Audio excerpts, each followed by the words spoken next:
Jeudi 22 septembre 2022, bonjour à toutes et à tous et bienvenue dans l'édition de la revue de presse. Ici Annick Lalène à la présentation, Monsieur Bourzana au console technique. Comme toujours, on a les journaux, l'Express et Midi Madagascar, mais avant de commencer, je vous invite à suivre jusqu'à la fin cette édition. À la ligne du journal, l'Express de Madagascar, défi climatique, Radziwiłł réclame le respect des engagements internationaux. Le président de la République, Andry Radziwiłł, a réclamé la concrétisation des engagements pris lors des sommets sur le réchauffement climatique hier à la tribune des Nations Unies. Il a rappelé qu'une somme de 100 milliards de dollars avait été promise pour lutter contre le réchauffement climatique. Poste de décision, la loi sur la participation des femmes rejetée par la ACC.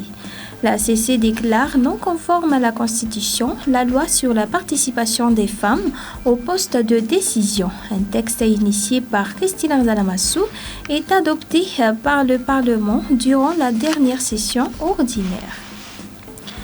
Opération jugement supplétif, François Rakotizaf écarté toute visée politique. Toujours à la ligne du journal, l'Express de Madagascar, mobilité urbaine, les caméras de surveillance au service de la circulation.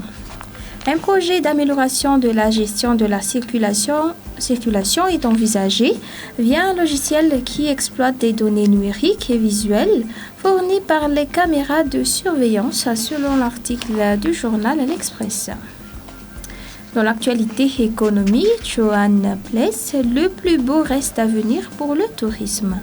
Optimisme mesuré, doublé d'un pragmatisme compréhensible chez Johan Place, président du conseil d'administration de la Fédération des hôteliers et restaurateurs de Madagascar sur l'évolution du tourisme post-crise sanitaire. Et inceste, violée par son père et son frère, une mineure raconte. Une adolescente a été sexuellement agressée par son père et son frère avant de s'enfuir de sa maison. La Kagnavou, qui a pris en charge la victime, dénonce l'inertie de la mère et l'impunité de l'auteur du crime, selon l'article recueilli par le journal. Et côté santé, comment un malade repousse les ravages de l'Alzheimer? L'Alzheimer n'est pas une fatalité.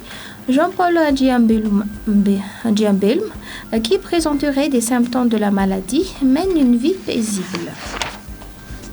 Et côté fait divers du journal, insécurité sur la RN2, des bandits attaquent 4 camions. 4 véhicules lourdement chargés ont récemment été attaqués par des coupeurs de route à Brickaville et à Manzakanjin. Les routiers alertent les gendarmes, d'après l'article recueilli par le journal. Passons maintenant au journal Midi Madagascar à la une.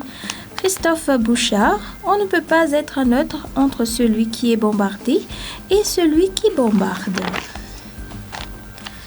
Dans l'actualité économique, coopération économique, la France participe à l'émergence de Madagascar. L'ambassadeur de la France à Madagascar, Christophe Bouchard, a rendu une visite d'adieu au président du Sénat, Herman Nazaf Maïf, hier au Palais de Verre à Nouskeli. Restons toujours dans l'actualité économique du journal Midi Madagascar. À Sekna, nouvelle menace de grève des contrôleurs aériens à partir de vendredi. Turbulences en vue dans le secteur aérien. Les contrôleurs aériens ont décidé de réactiver le préavis de grève qu'ils avaient lancé puis suspendu au mois de juillet dernier. Terminant par l'actualité sociale du journal. Deuxième colloque d'orientation des étudiants, le speed recruiting fait mouche.